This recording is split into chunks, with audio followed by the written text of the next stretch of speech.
I'm Bernice Abubeidulansa to our details now. And IMF Fund Chief Kristalina Georgieva says she told China's new top economic official Li Qiang that China must accelerate its work to reach debt restructuring agreements for countries like Ghana, Zambia and Ethiopia. Some major countries have faulted China for causing delays in setting up restructuring agreements for heavily indebted countries that have asked for help under the common framework set up by the group of 20 major economies. However, Georgieva noted China had been helpful in reaching a debt relief for some countries and encourages China to show progress on other cases. My colleague Joseph Akablé has been sharing more details on this development. She held a meeting on Thursday, and she's quoted as saying that the truth is, and I was very straightforward on that it takes far too long for that debt resolution.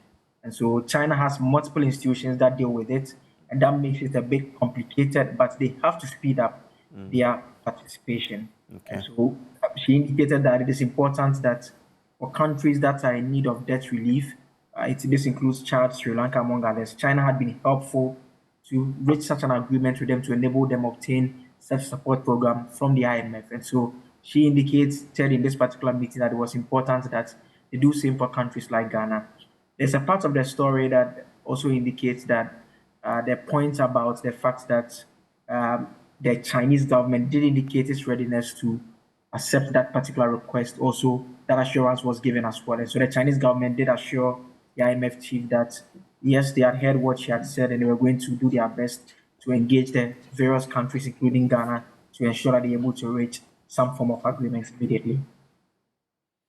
Well, interesting. So the World Bank has also been speaking, right? Yes, there's actually a report from the World Bank, an April report, and the report indicates that Ghana is yet to make progress with the G20 Common Framework debt treatment with its bilateral creditors. That is an African Pulse report that has revealed. Now, this is contrary to government sources which had indicated that they had reached an agreement, particularly with the Paris Club, to give way to an International Monetary Fund support program. And so part of the report from the World Bank reads, Ghana requested a common framework debt treatment in early 2023, hence progress has yet to be made.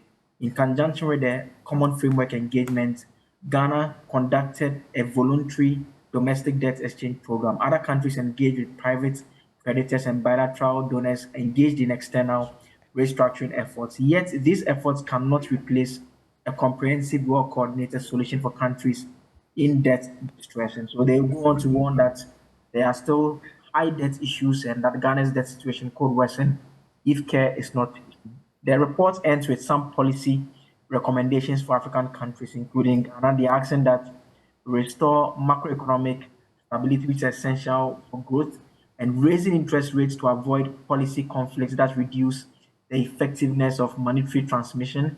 They're also asking for some structural reforms that foster private investment to be top of their growth policy. And finally, African policymakers must seize the opportunities that are available to them as a result of the low carbon transition, which makes some grants available once countries are able to meet that.